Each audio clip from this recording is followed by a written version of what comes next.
This time of the year not only marks the start of the holiday season, but also the start of what perhaps feels like the longest week of a college student's life, finals week.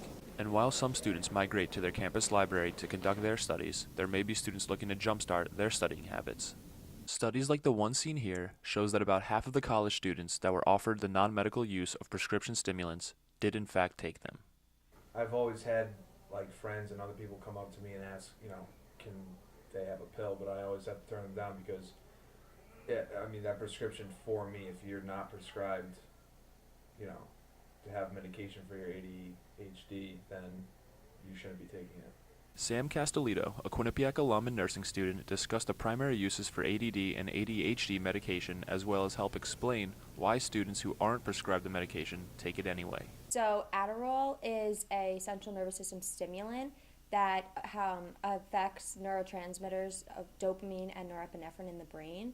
And it's primarily used for ADHD in children and also narcolepsy, whether it's in adults or children.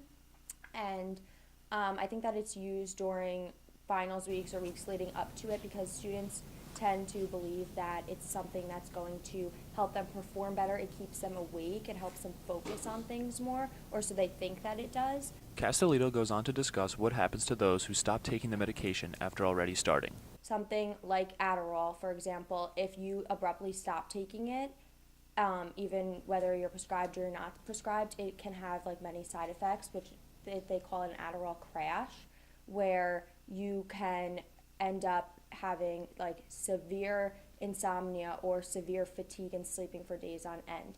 Sometimes it suppresses your appetite. I think there's just better ways, to improve your studying habits or even just in the classroom, just your attention. A lot of times I think it's just a placebo effect. People think they take this medication and they're Superman or something, but really, I mean, if you just buckle down and just study hard, you're going to do fine on tests and quizzes and stuff like that. So. With JRN News, I'm John Wishy.